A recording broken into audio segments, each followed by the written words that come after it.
Dr. Khan, thank you for joining us on the Mother of All talk shows.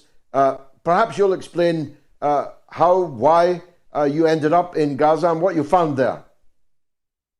Well, thanks for having me, George. Great to be on the Mother of All talk shows. I was one of the first missions from the Canada and U.S. to actually go down. This was in December, and it was a random ask by a colleague of mine if I want to go, and I didn't think people were going at that point in time, and so I said yes immediately. I've been a lifetime humanitarian. I've been to over 40 different countries, done worked in a lot of conflict and non and post-conflict zones in Asia, Africa, and South America. And basically, I said yes right away. We've all been seeing this live stream mass killing, plausible genocide, whatever you want to call it, genocide of a civilian population for 3 months at that point in time. And we're all suffering. I wanted to go and help, and that's what took me to Gaza. And where did you go? How did you get in, first of all? And where did you go and what did you find there? So basically, I went through Cairo, because that's the only way you can go, and I traversed the Sinai Desert and went through what's called the Rafah border, which is controlled by Egypt. And in order to get into Gaza, you have to be approved by all the authorities, the Egyptian authorities, the Israeli authorities, Ministry of Health, and the WHO. And I got in, and we landed at or we got through the border at about 6:30 p.m. Went through this harrowing night journey where I was the only car on the road worried about Israel missile strikes, and we got to the European hospital, which is now the only functioning hospital in the Gaza Strip. At that point in time, there was Nasser Hospital, which is gone now, and the European hospital. And I mean, it was horrific what I saw. It was the most in seeing so much in my life, it was the most horrific thing that I've ever seen in my entire life. And I don't want to ever see that again. I don't think anybody should see that. First of all, the whole hospital was turned into a refugee camp. There was 20,000 at that time. So everything I tell you, George, is now 10 times worse, right? Everything. I was about there about 4 weeks ago. So it's much worse. At that point in time, there's 20,000 people homeless, living in these makeshift shelters of bed sheets and blankets covering them up. There was no tents because they thought relatively, the hospital is the safest place to be. But as we've seen in this war on Gaza and the Palestinians, that nothing is safe. No international war crime is safe. There's no red line for the Israeli forces. We've seen that clearly. And so, fair enough. As soon as I got out, there was a 24-hour noise of drones humming. There are Israeli spy drones, but there's also quadcopter drones, which are the drones that are weaponized with missile or sniper fire. And there was constant humming. And right away, I noticed the bombs going. We're at that point in time, they were about a kilometer away from the hospital. Now, of course, they're right there. And you could hear the bombs, and your whole body would shake. And the ER docs told me, they said, listen, Dr. Khan, you know what? Give it 10, 15 minutes, the mass casualties will start coming in. And boy, indeed, they did come in, George. And it was the most horrific scene that I've ever seen in my entire life. It was annihilation. It was mass chaos. I don't know if anybody can properly picture. It was mass chaos. There's people coming in with rubble. Women, mothers holding their children. There's one mother was holding her 8, 9-year-old boy, who by the way is skinny, like there's bones, because as you know they've been starved. I mean they're starving now, and they've been starved intentionally by the Israeli forces, by the Israeli government, and they're starving and they're all thin, and she's holding his cold dead body screaming to us to check her pulse, check his pulse, check his pulse, and the boy is cold and dead. And that's just one example. I mean there's more than, I'd say about 60% of the people that I saw were all children, and all young children under 13 or 14. I mean, not that, I mean, even a 17-year-old is young, but under 13 or 14, covered with rubble, dust, head fractures. I mean, I hate to be graphic, but this is how it is, and why we should know. Limbs dangling off, barely connected, soft tissue wounds right to the bone, and eyeballs. Now, I do plastic eye surgery. Eyeballs shattered with shrapnel, kind of extruding, and you saw all this in front of me. It was mass chaos. There was no space because it's already 300% over capacity. There's no gauze. Staff are overworked. There's children and women all over the floor. Basically, there's they had to suture whatever they could on the ground, on the floor, without anesthetic because the local anesthetics are short supply. Trying to triage who goes up, who doesn't go up. Head trauma in 2 year olds with sort of a bump filled with blood there, and just lying on the floor, forgotten in the mass chaos. And it was just horrific. I always call it was like hell on earth, in my opinion. Well, that was stunningly described, and especially with your caveat that everything you saw is now 10 times worse. You can certainly multiply the numbers and multiply the numbers of casualties.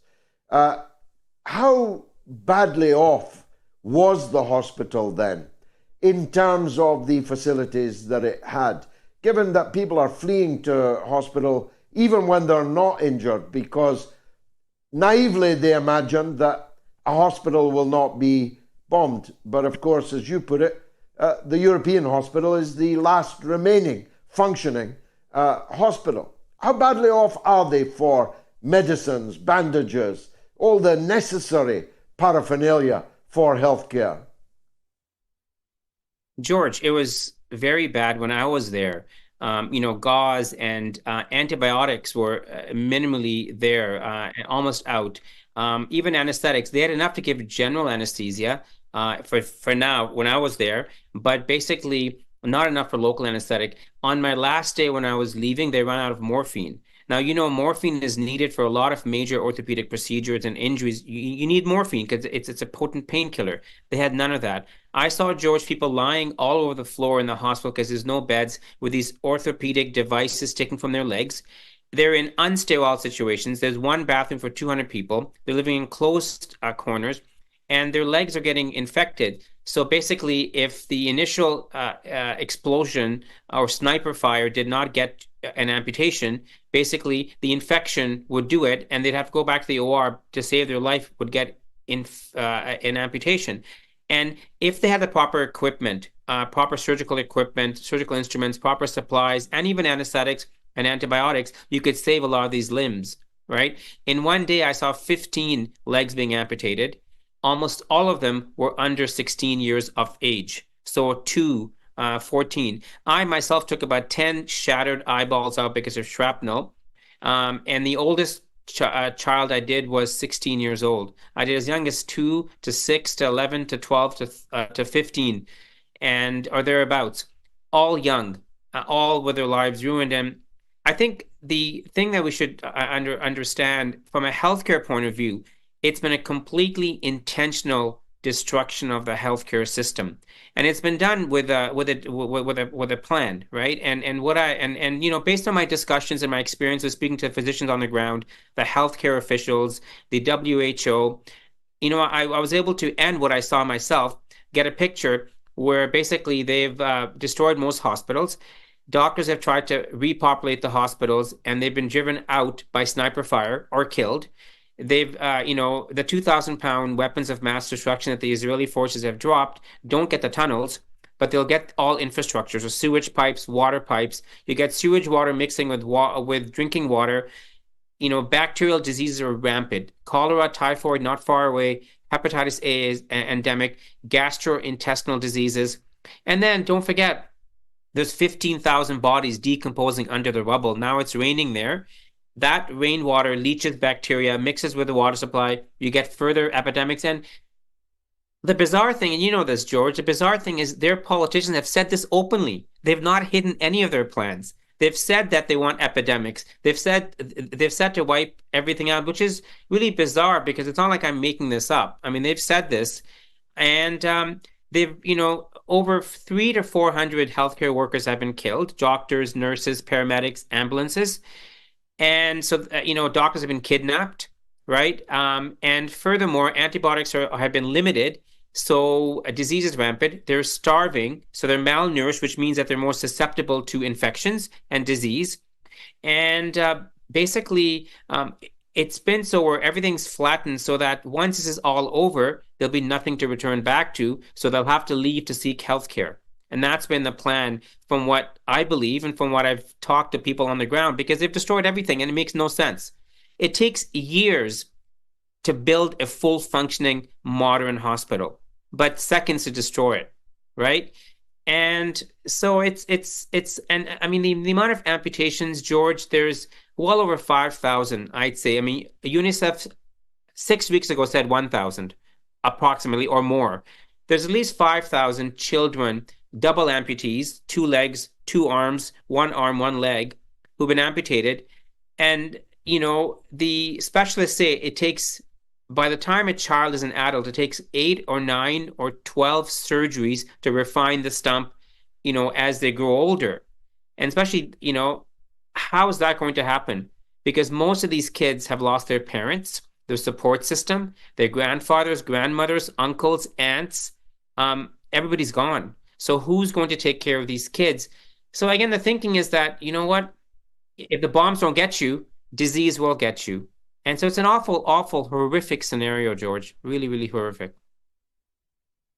And getting worse. Well, I'm almost speechless, Doctor. I'm almost Yeah. speechless at the testimony that you're giving us. Your government and my government, and above all, the United States government, but all the Western governments, to an enormous extent, whether it's greater or lesser, it's still enormous, deny all of this.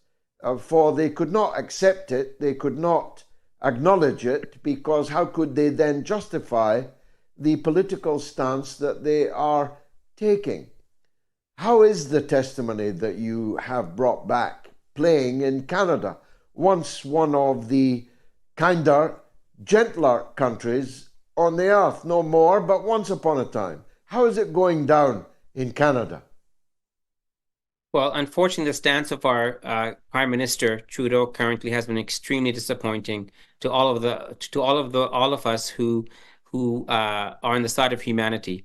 Having said that, I was one of the first groups to go in, and when I came back at that point in time, a lot of the mainstream media in Canada wanted to speak to me, so I did speak on mainstream media at the time.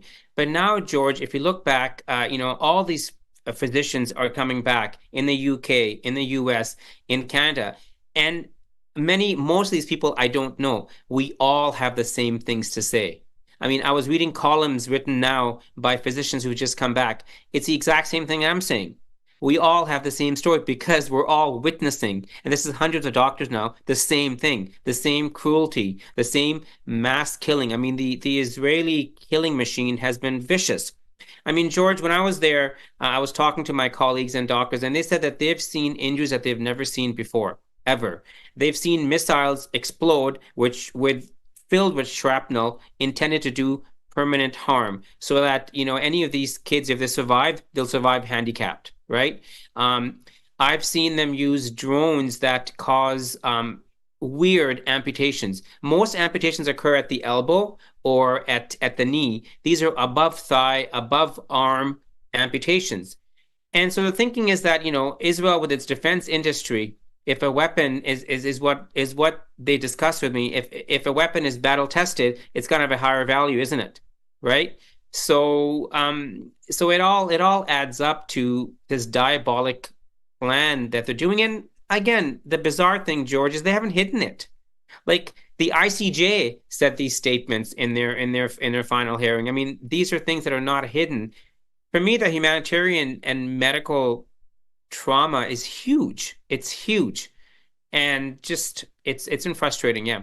And right now, I think the mainstream media is somewhat coming on now after 5 months of carnage and slaughter. They're coming on now, but we've been seeing the same thing all over again. We've all witnessed the same thing. All of us physicians who've come back. Battle tested on babies. Doctor, you're doing God's work. May God bless you and reward you in the ever after. You've moved me so powerfully, I barely know what to say in response to what you've told us. Beyond thank you for joining us on the mother of all talk shows this evening, Dr. Yasser Khan, Canadian surgeon, professor, and founder of GIVE.